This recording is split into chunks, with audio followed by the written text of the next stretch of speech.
Well, hello, friends. Tonight we're going to try to get some understanding about two very important terms, destiny and karma. Let's look at destiny first.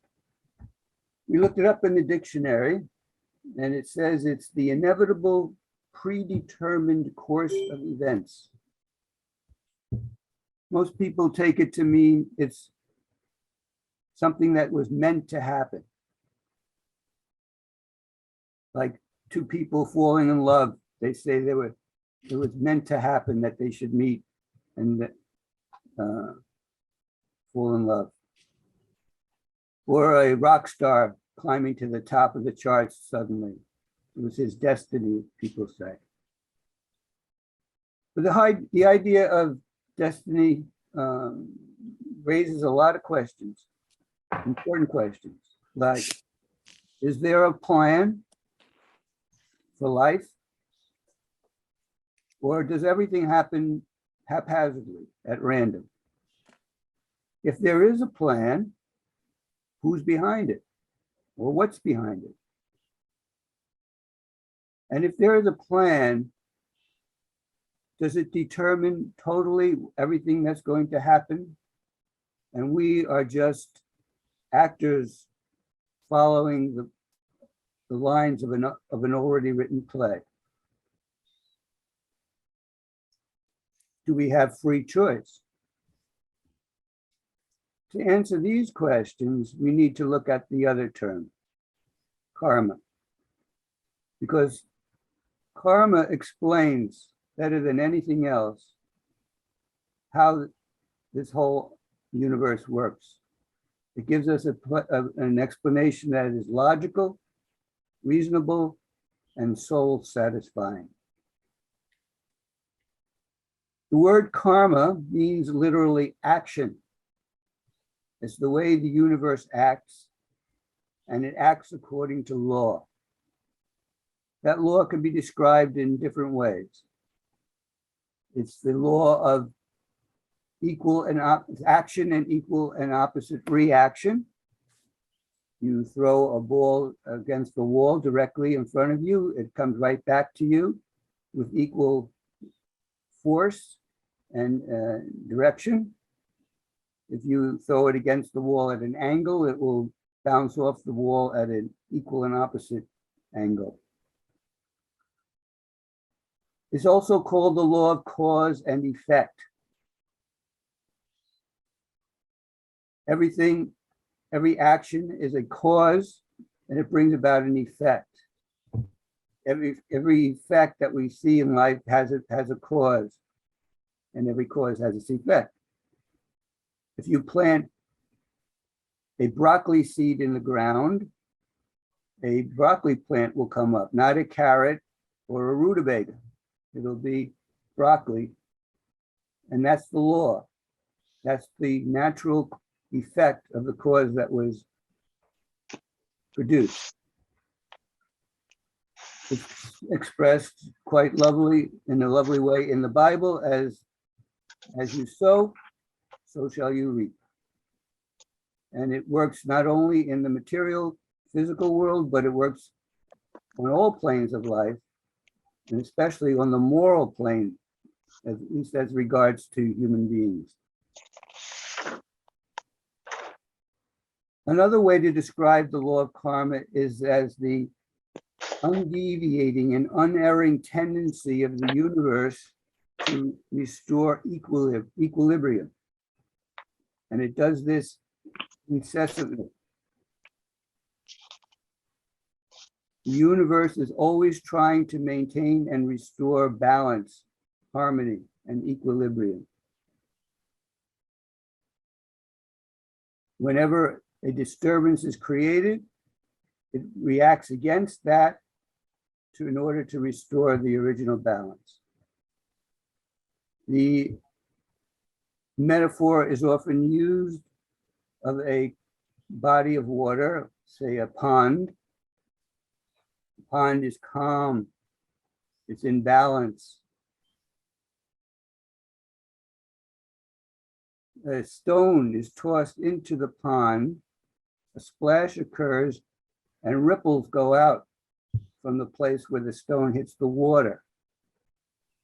The ripples touch every part of the surface of the pond, but not only the surface, it touches everything below as well. All the water molecules are affected, and the grass that grows on the bottom of the pond, and the frogs and the fish, and it even affects the air above the water. Everything is affected, everything is moved, everything is agitated by this event. And we have to pause here and ask, why is everything affected by this one event? And the answer is because they're all connected. All the water molecules are connected with each other and connected with the frogs and the fish and the air. There is no place that they are not connected. It's one unit of life, one entity. And if there was not this connection, it wouldn't work. The ripples would not go all the way out to the edge of the pond. The various beings would not be affected. It works because everything is connected and one and united, and this is true for the whole of life. Now, when the first ripple reaches the edge of the pond, it rebounds. Equal and opposite reaction, it rebounds back to the source of the disturbance where the stone hit the water. And when it gets there, there's still agitation, there's still energy, so it reverberates back outwards again towards the edge, but this time with not as much force. And when it comes back again to the center, it still has less force and less and less and less, and eventually all the energy that went into the agitation is dissipated, and the pond returns to the placid condition it was originally. Equilibrium has been restored. The stone hitting the water is the cause. All the movement that follows until the rest at the end is the effect. Now we are constantly sending stones out into the ocean of life. And we are creating ripples outward, and those ripples come back to us. And this is true on the physical plane, but it's also true on the inner planes. Just as underneath the surface of the water, all this movement was going on, so in ourselves, there's movement going on, behind and within the physical. Our astral plane is affected. Our prana, our kama, our manasic nature, all of these are sending out ripples on their own planes, and those ripples are coming back to us all the time.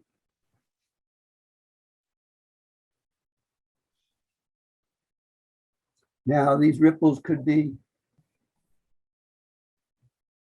these actions that cause the ripples could be harmonious, in harmony with the law of karma, or they could be disharmonious, going against it. And in the one case, we experience the results as pleasant, and in the other as painful. We are really a factory of causes and producing effects on all the planes of our being.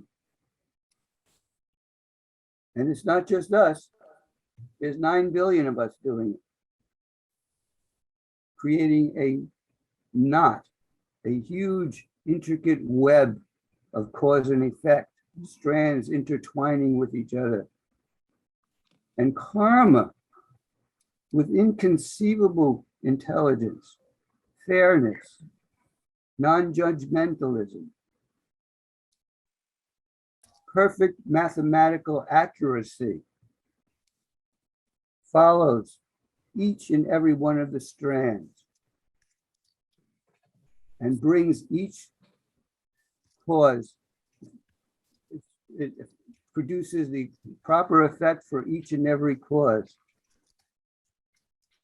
and brings the results back to the source of the action each and every time.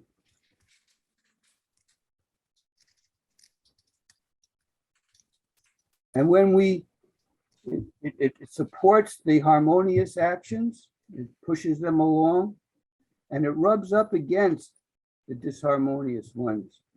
It pushes against them to try to get them in line with the overall underlying equilibrium. And we experience the results of that as pleasant or painful, as good or bad, as good karma or bad karma, and the like. But karma doesn't know from such terms. It's not interested in good or bad or painful or pleasant, or is only interested in restoring equilibrium and restoring the balance. It knows not pardon or wrath, says the Light of Asia. The heart of it is love. The end of it is peace and consummation sweet. The heart of it is love because of the unity of life. Everything is one. Everything is united. We are all bonded together. We are all emanations of the same divine source. And karma tries to replicate on the material plane the unity and love and compassion that already exists on the inner spiritual dimension.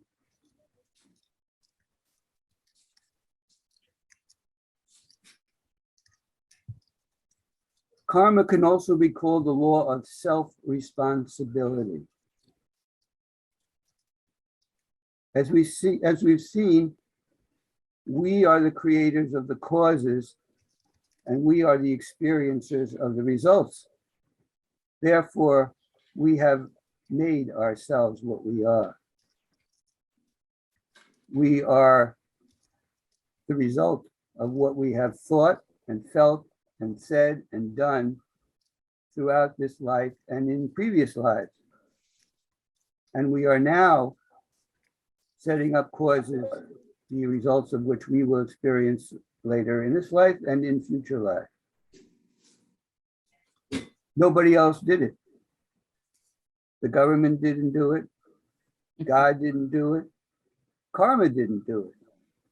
We did it by the choices we made. So everything about our condition is what we've done. Are the kind of bodies we have, the kind of health condition, the kind of economic situation we're in, our education, our emotional tendencies, our mental tendencies. We've done that. We're our own sculpture.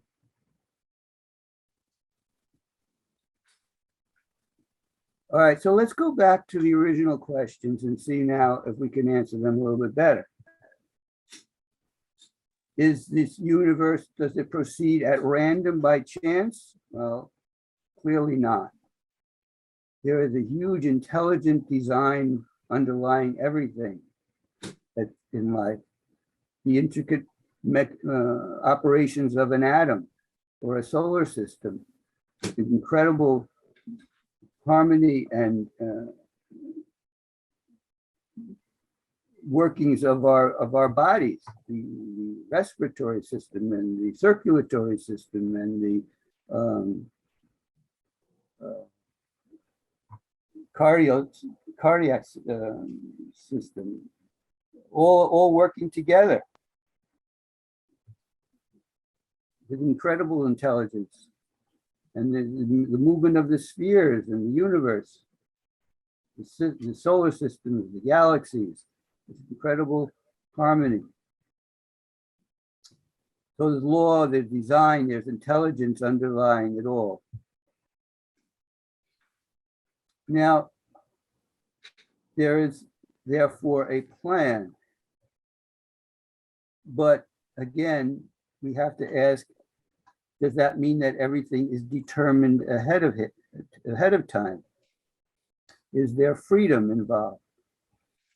And here we have to say yes and no, as is often the answer in theosophy.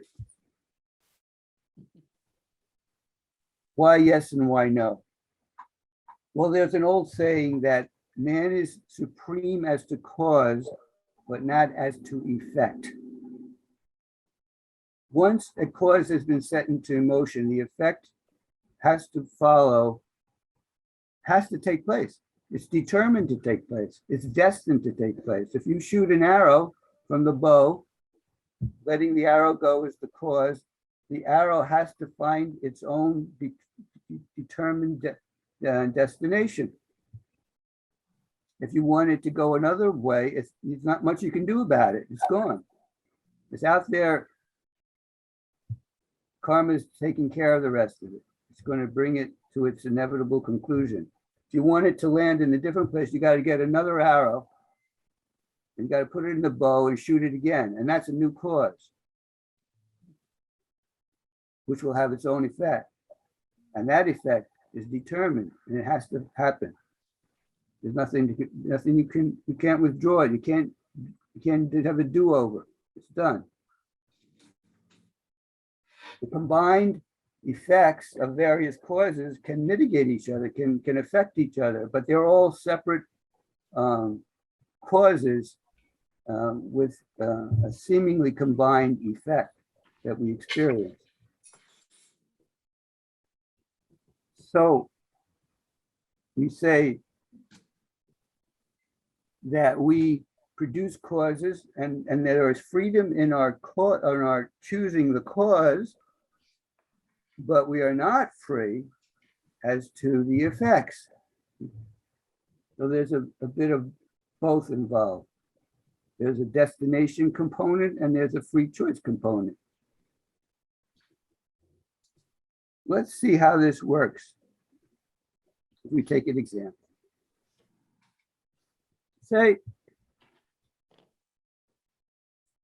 there's a workplace situation. In anger, the boss cruelly berates one of the workers in front of others. The worker is stunned, hurt. He goes over the situation, the event in his mind throughout the rest of the day. That's the anger, the expression of the anger is the cause. The hurt of the worker is the first rung of the first ripple of the effect. He goes home, the worker goes home full of this anger and agitation, and he takes it out on his wife. And that's the next ripple. And the wife is short-tempered and lashes out at the children. That's the third ripple. And the children go to school the next day and they get into fights on the playground. And each of the children that they fight with go on and have agitated and reactions with other people. And so there was this exponential spreading out of the event from the one event, the one cause, it goes out, ripples, ripples, ripples, out, out, out. And eventually it comes back. It returns, just as the ripples on the pond return to the stone. The ripples out in this moral universe come back to the boss.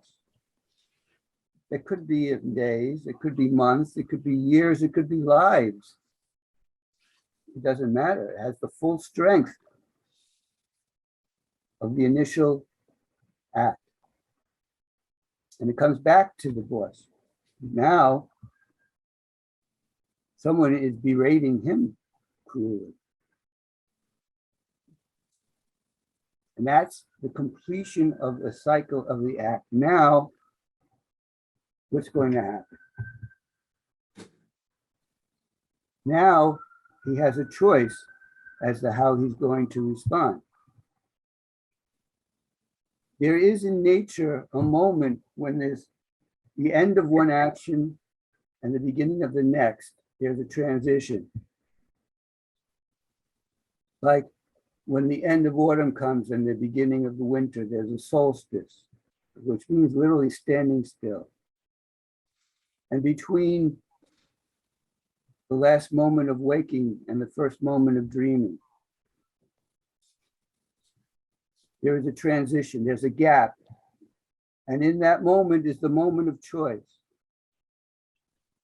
The moment we can decide how we're going to proceed. That's the moment of freedom. And now this boss, he has that now. What's going to happen? He could proceed in the same way he did before. Retaliate, tit for tat, eye for an eye.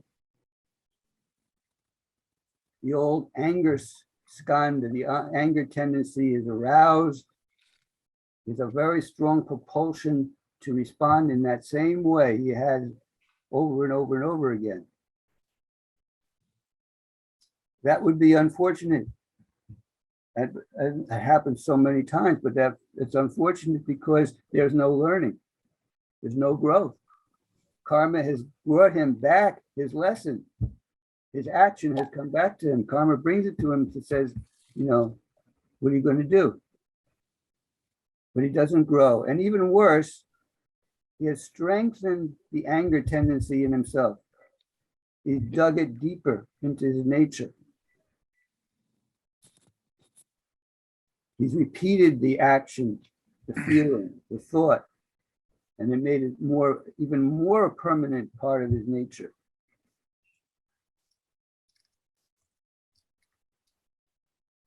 But that's not the only possible way he could respond.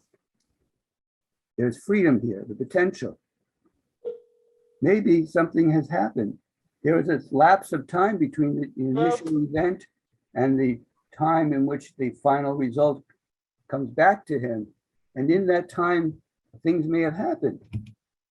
Maybe he went to a film that showed someone cruelly berating another person, yelling at them, and saw the hurt of the person who received the reprimand and identified with that person and felt sorry for him, for her, and got a feeling of remorse or guilt, seeing his own action before him and saying, maybe I do that. Maybe he also went to a few theosophy classes and heard about karma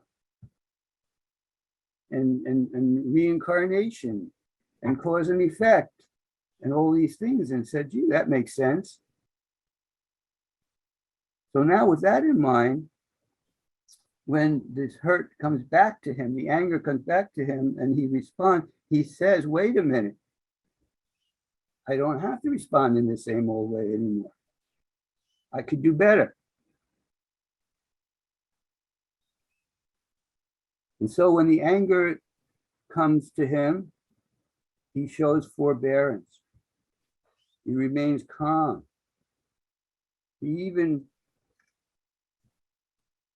gives makes a humorous remark that diffuses the tension in the workplace.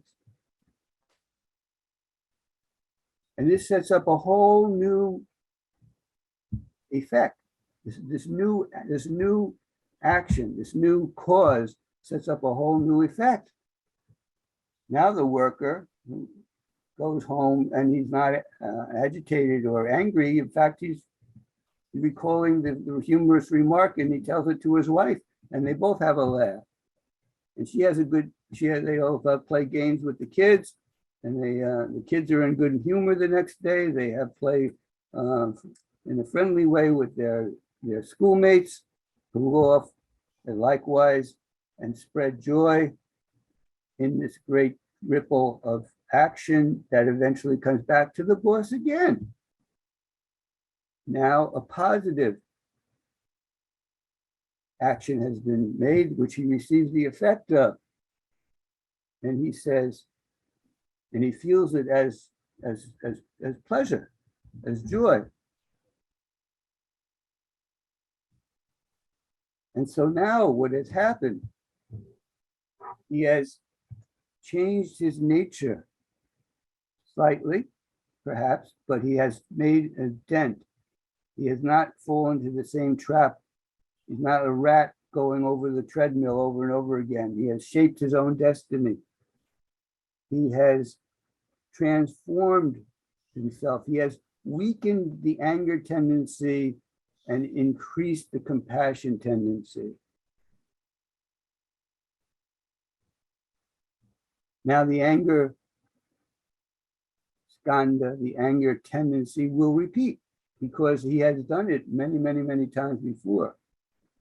But if he can respond to each return in the same way, by applying the opposite of anger, the compassion, the forgiveness, concern, the care, all these types of things, if he can respond in that way each time the anger ripple returns to him, it becomes weaker and weaker and weaker till eventually it's gone. Like the pond when all its agitated energy has been dispensed.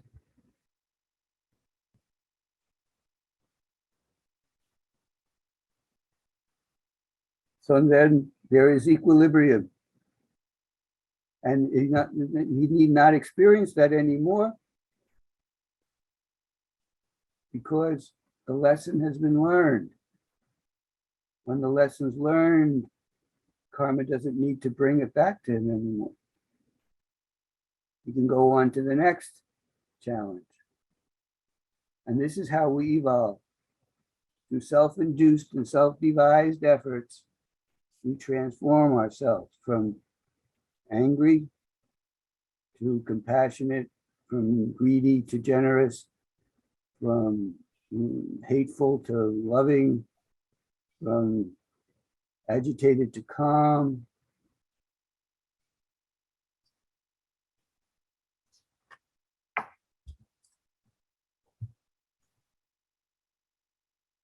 So this is how karma is made up of. It has, we can see that it has two components. It has the destiny component. That's the effect that must inevitably go out, follow.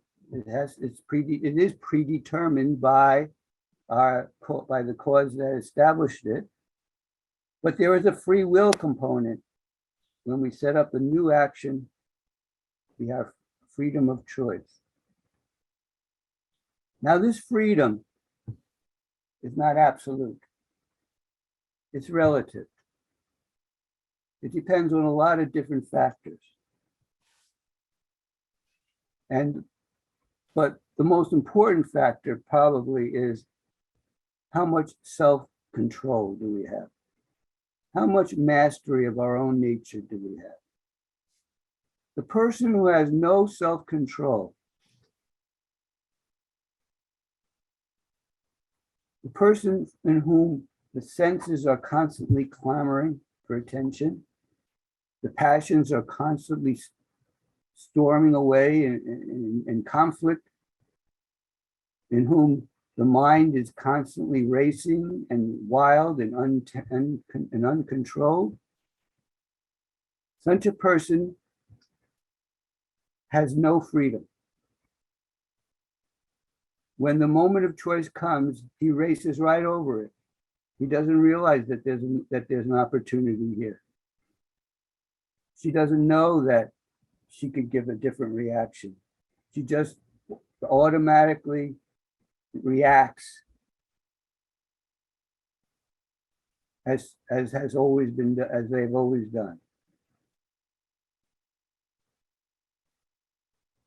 Now, a person who has some self-control in them, they can pause long enough to realize that there is an opportunity for choice here. They may make the wrong choice, the same choice, but at least they really recognize that there is a choice. And sometimes they'll make the right choice. And the more they do that, the more self-control they'll get. The more self-control they get, the more the awareness of the possibility of choice comes in. For the person who has complete self-control, there is absolute freedom to choose. These are the liberated ones. These are the masters. They have mastered themselves. They've mastered life. The more self-control we have, the more freedom. The more freedom we have, the more discernment we have between good and evil, right and wrong. Now we come to the question of good and evil.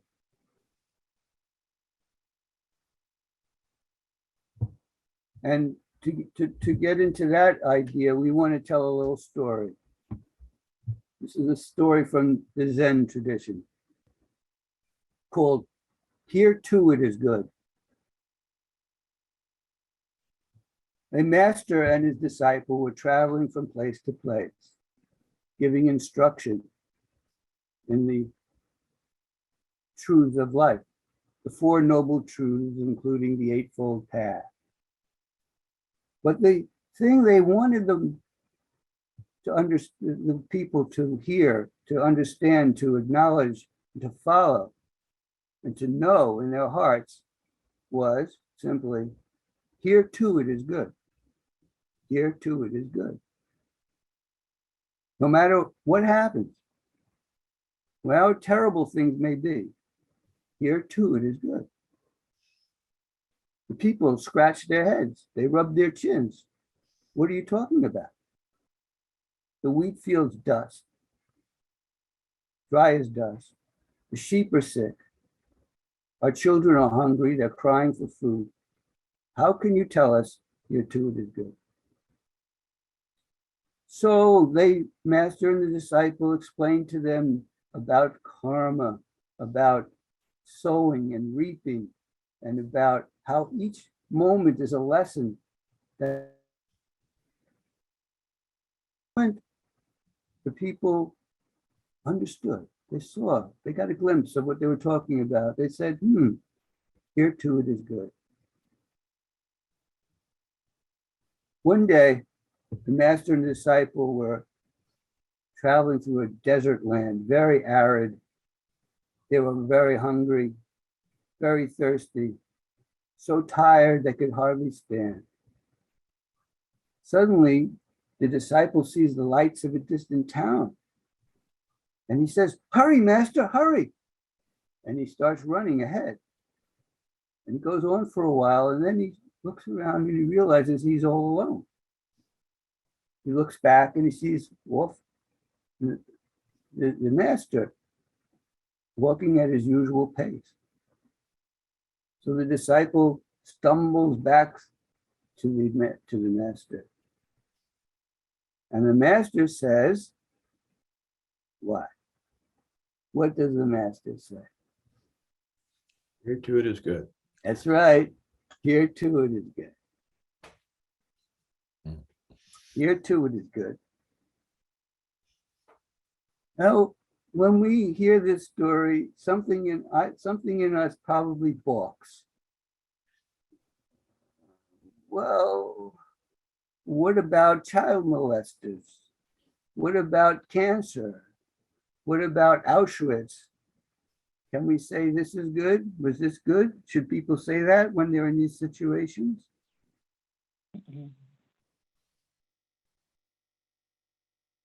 Now, there's two ways of looking at good and evil.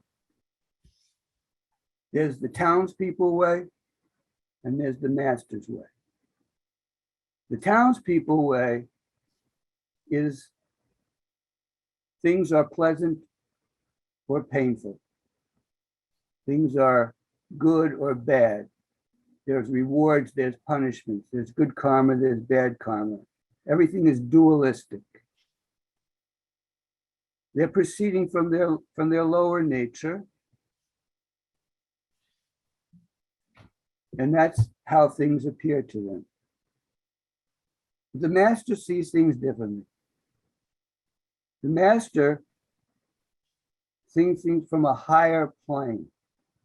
He sees it from a unitary plane, beyond duality. He sees karma at work, bringing exactly what needs to happen in each and every situation, and saying, this is good. This is what must be.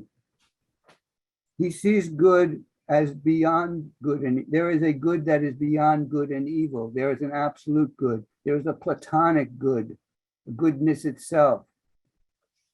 There is a good that has no antonym. That's the one the master sees. And that's what he wants the townspeople to see. Because you rise above good and evil, you rise above pleasure and pain, you rise above distinctions of any kind. You merge yourself in the one, in the unitary. So therefore, here too it is good. Everywhere, anytime. Karma is the perfect actor, the great teacher that brings us moment by moment exactly what we need to experience in order to grow, to evolve, and attain our true destiny of mastery. And that's why the voice of the silence says, chafe not at karma, nor at nature's changeless laws.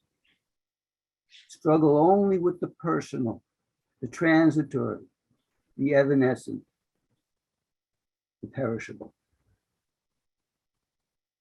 But we chafe. We say, this one talks too loud. This one stands too close. This one doesn't know how to govern. We chafe because of our personal likes and dislikes, our attachments and our repulsion. But the voice says, chafe not. Accept what is. Accept what the reality that we are in. Don't try to change it. Don't try to pretend that it's something else. Don't wish for it to be something else. Accept it, and then what? Just passively lie down and let it continue to be what it is? If you sense that there is injustice or cruelty or something wrong, so then you have a responsibility to act.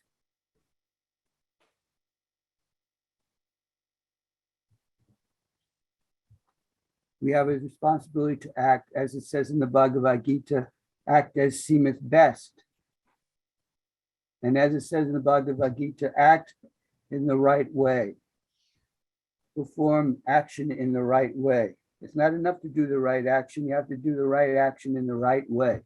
That's the right performance of action. And that means acting for and as the higher self, the self of all. It means acting not just for ourselves, but for the benefit of all, and seeing ourselves as only one unit in the great throng of life.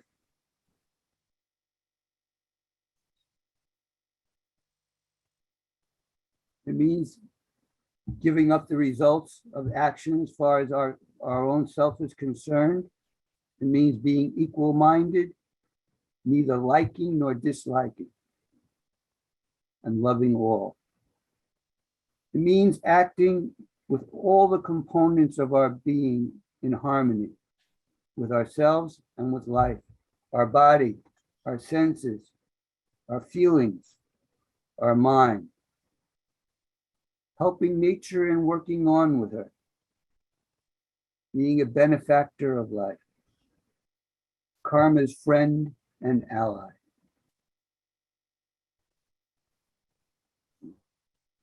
We'll just conclude briefly by saying we all come from the same self. And when the journey is done, we return to that same self. That's karma working on the grandest of scales, and it is the destiny of all of us. But what happens to each of us along that journey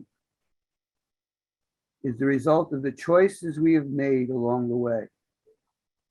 It is our own individual self-created destiny. Each event is karma. Each event is our own action come back to us. Each event is an opportunity to grow. Each event affords us a choice. Act for ourselves alone, act for the benefit of all. How we choose determines our destiny. Act as seemeth best. Hal, thank you very, very much. I feel like you told us the stuff that a true friend would tell another friend. Thank you, Jonathan. That's very kind. Thank you. And I feel like you walked a mile with us. And now do you think you could walk the second mile with us and take a few questions? Sure. So there's that button at the bottom of your screen there. It says raise hand. Oh, Judy's already figured it out. Judy? Yes, Hal, thank you for a very insightful discussion of karma. The biggest problem I had with my students, I used to be a religious studies professor, when I would talk about karma, coming from a Judeo-Christian background, they would say, oh, it's just determinism. And yet they would believe in this rather narrow idea that an omniscient God knows everything you're going to do, but you still have free will. So it seems that you're absolutely correct that karma is the ultimate free will, that we are the makers of our karma, but also there is destiny in that we have causes from past lives. And how do we know how to separate the two? In other words, I often wonder if I'm making a different choice, if I'm making the right choice this time. Like Epimetheus, I wish I could go back and change some choices in my life. Although I could have made some worse ones than I did now, than I have done. So if there's nothing either right or wrong, ultimately, this too is good. How do we know when we choose right instead of wrong, as did the angry boss in your interesting example? How do we know what is the right choice and what is the wrong? I think the teachings of theosophy help us as guides, that we know that there is this underlying unity of life, that we all are one. And we ask ourselves before we make an action whether this is going to benefit, is going to be of a benefit to others as well as ourselves, or is this coming from a place that satisfies my own desires or proclivities. Each and every situation is unique, and we have to ask ourselves that question. And that's that when we have that moment of pause, that gap between actions, that's the time we can take to ask these questions and come up with the best answer we can at the time. Now, we're not masters, and we're not We don't know the results of all our actions beforehand. But we do the best we can, and the more we gain self-control and can increase that moment of decision, the better we'll be able to make the choices, I'm afraid. Better than that. Can you take a question from Anthony? Sure. Thank you, Hal, for that wonderful presentation.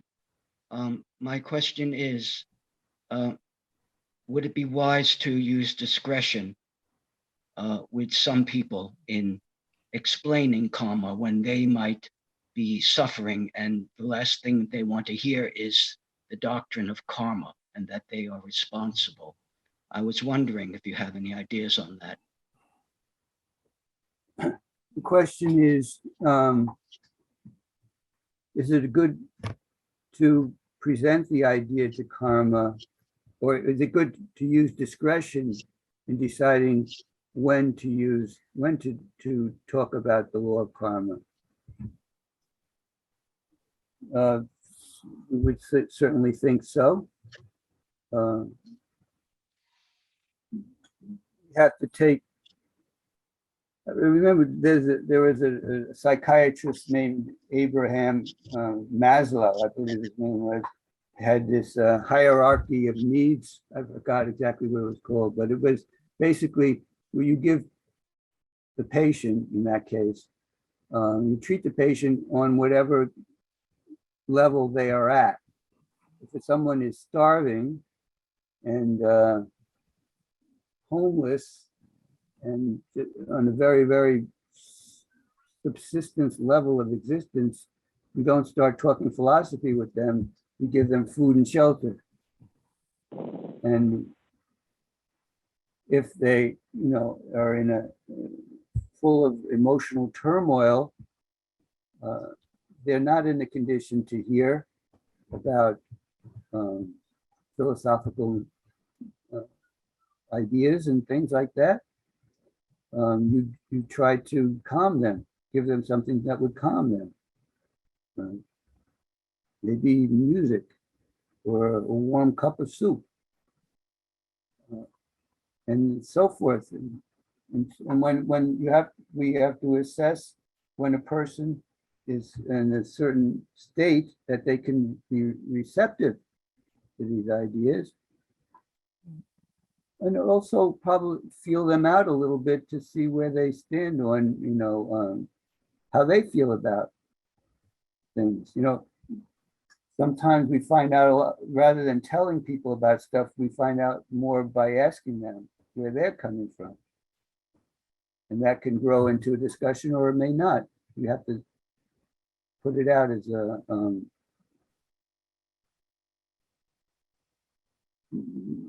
offer it as a bring up the subject in a general way and see how it goes from there. If they're responsive, then you go further. If they're not, you don't pursue it, because as it says in the Bhagavad Gita, we don't present these ideas if to anyone who's going to scoff or ridicule them in any way. They're too precious. Can you take a question or a comment from Marlon? Thank you very much, Hal. This is most interesting, and the presentation was so well pieced together. Thank you. Yeah, thank you. I'm curious about the healer. A relative recently was in the hospital and in tremendous pain. And then the day after the doctor performed an operation, the pain was gone. A child might come to a mother in tremendous pain, and the mother knows how to heal the child. Gandhi would say that love is more powerful than other forces, destructive forces. And Jesus would heal people, put an end to their karma, and they would be born anew. can you say more about the healing aspect of love and karma, or karmalessness, or whatever it might be, however we might characterize it? Oh, and in prisons too, for example. You know, if we simply think that punishment is going to stop the karmic flow of some criminal, well, oftentimes that's wrong. If we have a system that is more understanding, more corrective, more healing, then indeed the karmic force is being resolved and stilled. Okay, there were quite a few different ideas there. Maybe I would like to address the last one first about the prison. HPB says that we are to use restrictive but not punitive measures when it comes to prisoners. I think that's a really very wise and important distinction to make. Our prison system is horrible because it's based on the idea of punishment. And what she says is that we are not here to punish anybody. That is not our role. We are here to protect and therefore restrict anybody from doing harm if they have that tendency, if they have that history. We do have to restrict people who can do harm so that they don't harm other people. But we're not here to punish them. When we punish the wrongdoer, that's an action in the wrong direction. That's a harmful, disharmonious act that goes out and brings its own negative result. It ripples out and comes back to us when we do that.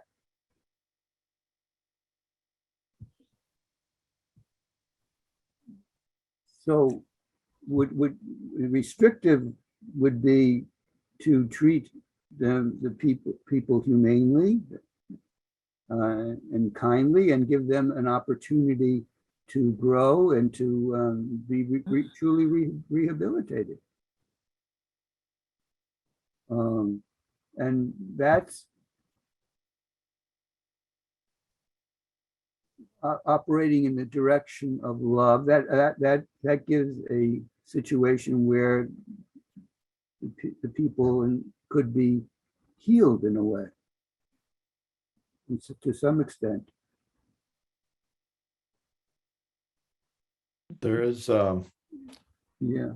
another, now Truth for a while had his hand up, but he's also got something in the chat. I don't know if you can still listen, Truth. Did you want to just kind of raise your question, or do you want me to just read your chat? I can ask it. Just a second. Would you be willing to address the issue of blaming the victim in regards to karma? Another way to put it is that of the susceptibility to the influence of others and the ability of the individual to make their own choices. For example, in the case of abuse. I'm sorry, could you say that one more time? I didn't quite get it. I can read it. Yeah. Truth. Would you mind reading it? Sure. I know you're kind of in a situation where it's hard to get the microphones to work and all that. Okay. So he wants you to, and I think it follows Marlon's question. That's why I was kind of hoping that we could do this for a minute, and then we'll get to Michelle for sure. He says, would you be willing to address the issue of blaming the victim in regards to karma? Another way, then he says, another way to put it is the susceptibility to the influence of others and the ability of the individual to make their own choices. For example, in the case of abuse.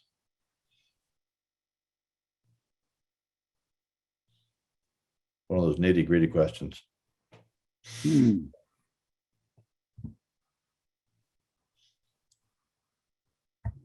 So I can read this, and I can understand it better. Basically, Would you be willing to address the issue of blaming the victim in regards to karma? Well, certainly that should not be done.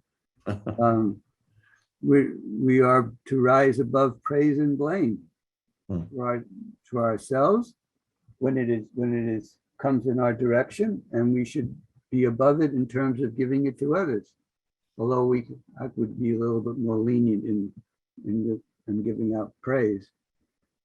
But no, we're not here to blame anybody, least of all a victim.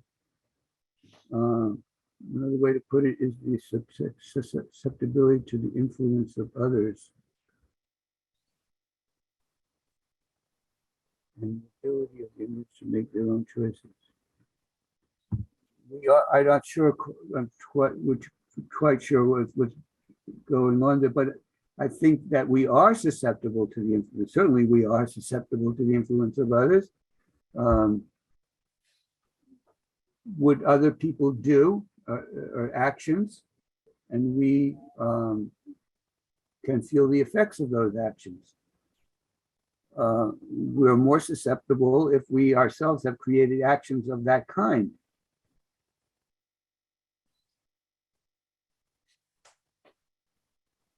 Is our power how we choose to respond? And so Yeah. we can help others to see that power within themselves, that they have a choice in how they're going to respond. Yeah. That's well put, Laura. Thank you. Very helpful. Michelle?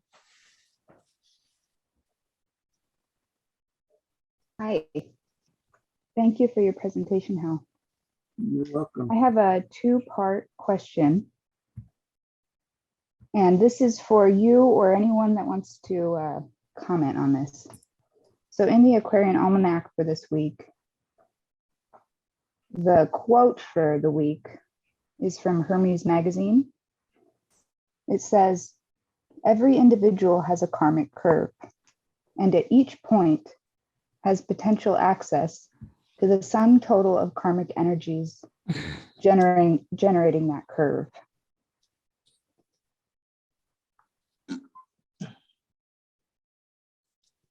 And then, so if any thoughts on that statement. And then also I was wondering if we could also infer that that applies to the collective, the subrace, the race, and the current round.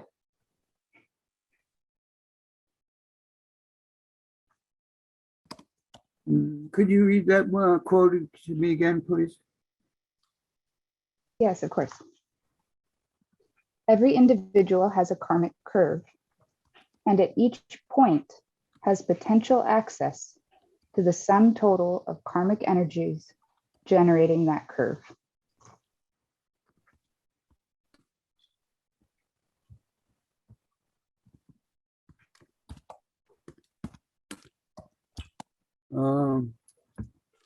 Each individual has a karmic curve. I never heard that expression before. I'm not sure what it means.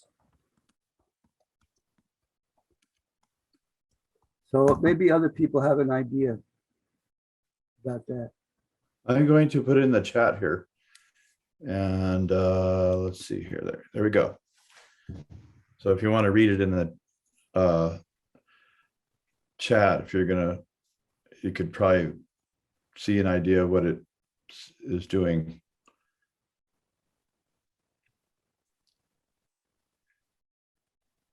Every individual has a karmic curve, and at each point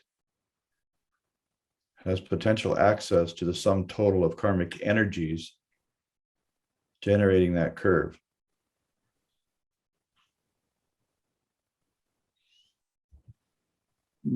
I have a suggestion, Good. because like Michelle, I was puzzled by the statement, baffled. Not that I understand, I get the sense of a karmic curve, but trying to understand the accessing it at any point, what has finally come to mind, and I'm just putting it out there as a possibility, is if we take, for example, an individual, this is an analogy, of course, an individual who becomes inspired by a transpersonal cause, some universal humane cause that he or she finds really inspiring and uplifting, and they have for a moment a clear visualization of what they might be able to do to contribute to the realization and the instantiation to some degree in their own particular orbit of life that would make that cause come alive and be relevant. Well, there's a sense in which that initial vision brings with it an optimism, a hope, an enthusiasm, and a sense of energy, a sense of determination to do something. Now, as they begin to do it, to take it into action, to deal with the complexities of their lives and the individuals with whom they interact, to make that particular vision work, make it a healing, effective force, they begin to, so to speak, narrow. Things get narrower in order to concentrate, in order to bring it into existence. That then goes through its cycles, of course. But if you think back, if you go back to that original golden moment at critical times, you would probably be able to re-energize yourself, to draw from the reservoir of that, because it was on a subtler plane of consciousness, a deeper state of mind for a moment. So when you get into a more differentiated, so to speak, state of mind, or more complex situations, it tends to diffuse things. But if you go back to that, like going back to the teaching, for example, to draw fresh inspiration, it can take you back to a childlike condition of innocence and love and trust and being willing to draw from the reservoir of a great spiritual teaching to go forth again into the day. So perhaps that's an analogy saying that once you're inspired, once you're committed, and once you're moving in something that's truly transpersonal, more humane and human, you're in the position at any point in the curve as that unfolds unpredictably through time, you can go back and consciously draw from that initial sum total of what was potentially there at the beginning. Even though you don't necessarily know what was all there or its full potential, you can still draw from it, probably endlessly. You know, an example I think of that might be when Arjuna was determined to participate in the contest of wills between the Pandus and the Kauravas, or the two sides, and he chose Krishna to be the charioteer. And so, in other words, it wasn't just a choice, and then it was just destiny after that. Okay, now go fight the war and A, B, C, D. It was a process of him summoning his will throughout the process and consulting with Krishna and going back to that golden initiative in the first place, it seemed like. And Krishna was able to do that with him. Now, I saw, I would like to, Wes, is your hand kind of along these lines? Because I also saw Monica's hand up and so forth. Yes, it is. Yes. Yeah, please go for it. Good presentation, Hal. Thank you, Will. Thank you. Specifically to the question of the arc, I think it's a reference. It may have preceded or followed Martin Luther King Jr.'s statement that the arc of the universe, of the moral universe, is long, but it tends toward justice. He was talking about how long it took to affect real change. And I think we have to take that sort of position when we look at karma. If we just take it, and it kind of goes to the question about the unmerited suffering and abuse and so forth. We can't look at it on a one life basis or even a few lives. That arc of justice could go back countless lives. And the last thing we want to do is blame a person, that particular personality, for having done something for which they had no immediate cause. They are a victim in this life. So we have to kind of recognize that and recognize just the absolute depth and complexity of this issue of karma. Thanks. Thank you. And Anthony's got a comment here that says the doctrine of karma, so seemingly obtuse, can easily be dogmatized and in so doing become a karmic event for the one recklessly applying it. And that reminds me of aphorism 28 in the karmic aphorisms. You can't really judge another man's karma. Only an adept can even try to go there, and not that they would even really want to. Thank you very much for that. And Hal, would you be willing to say anything further on this or go to Michelle's second question?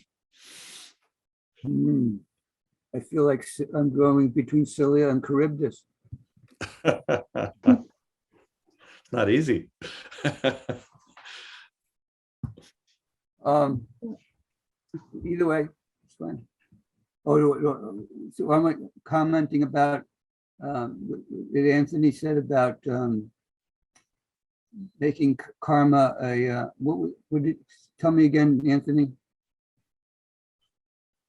It was that the doctrine of karma, so obtuse, can easily be dogmatized and become a karmic event for the one recklessly applying it, basically. So anything can be made into a dogma. It certainly is not meant, that's not the way the teachings are meant to be presented.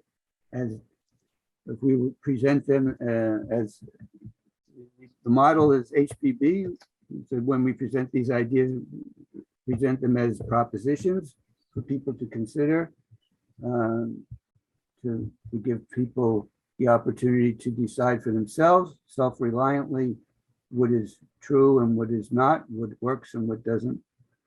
So no, we don't want to dogmatize these things, and we should have to be very careful to avoid that.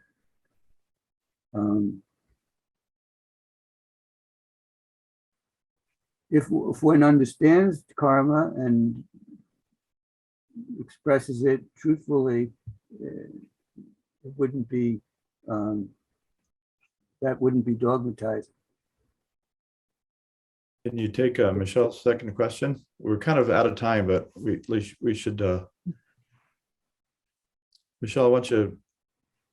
Oh yeah, I just, my second part was, I was wondering if we can take that statement and infer that it may also be true for the collective, for that there may be a karmic curve for a sub race, for a race, for a round.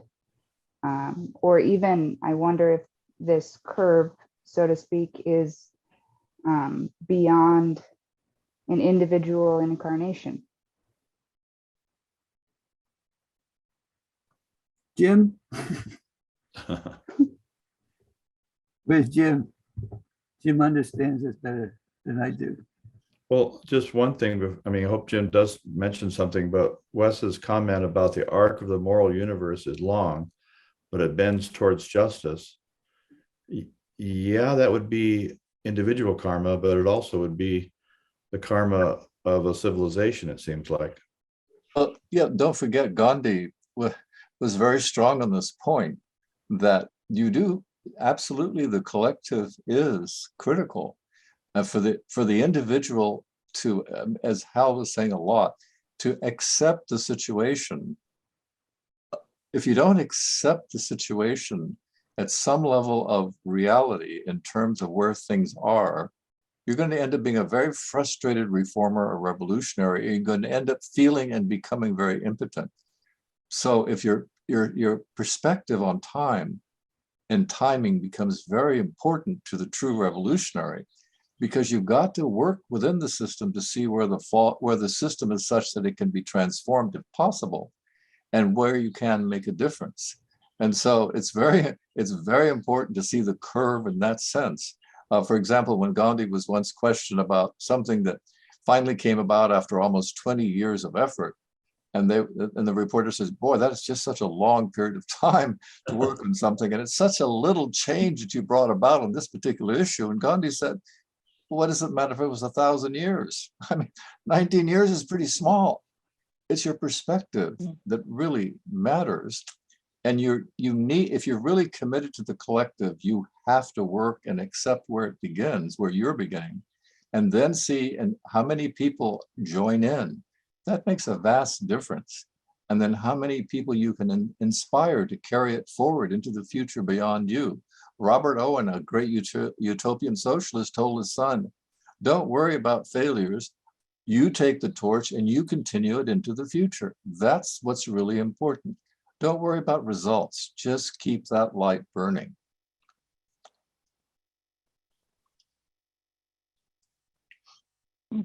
Thank you, Jim and Hal and Wes. I appreciate that. Monica, we're supposedly out of time, but we want to Yeah. hear from Monica. Go ahead. Thank you. I only wanted to point out that Helena put something in the chat regarding this idea around abuse that I thought was really interesting. So maybe you might want to read it. Victimhood one, that one? Yes. Victimhood is very akin to the projection which Judge indicates. Helena, you can explain yourself?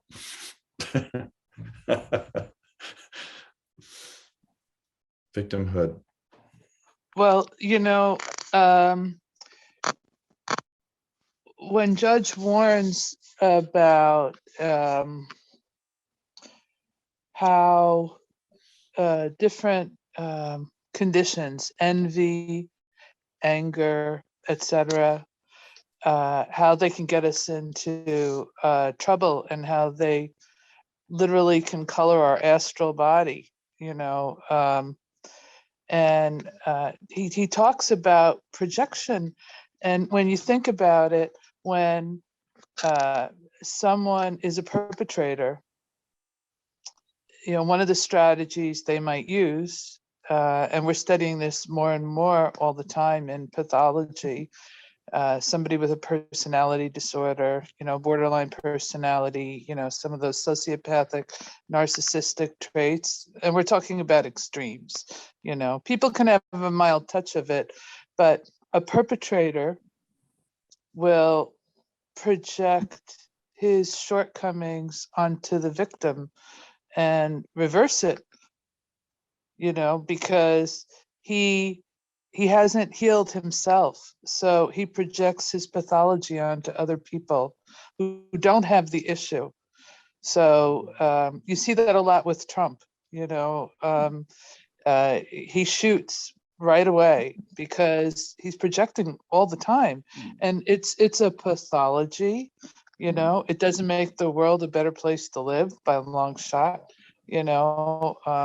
It's not funny, people get hurt that way. And you see that happen with all of us. If we have, like Hal was talking about, how, the husband comes home from work and then, takes it out on the wife. Well, the wife can come home from work and take it all out on the husband.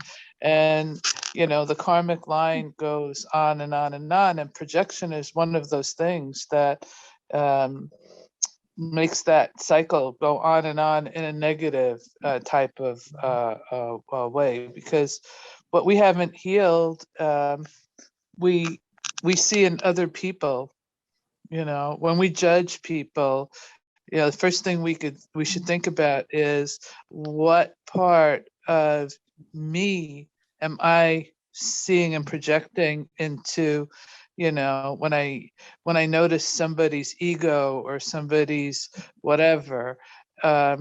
Most of the time, I would say a good 50% of the time, what we're seeing is a reflection of our own pathology.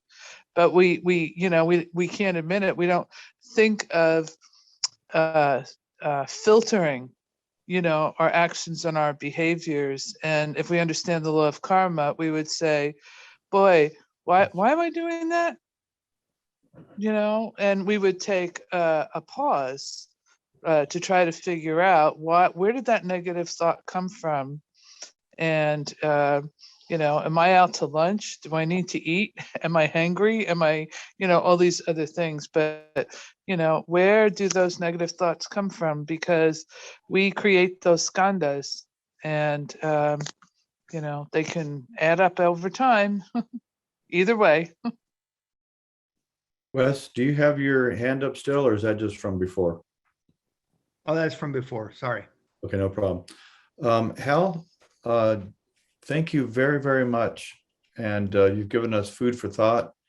And speaking of this long arc of the long revolution and working for Theosophy, that's kind of what we're doing. We're just spreading seeds, aren't we? And they'll grow. And it's not like if they'll grow, they will grow. It's the question of when they're going to find the soil, where they're going to find the soil.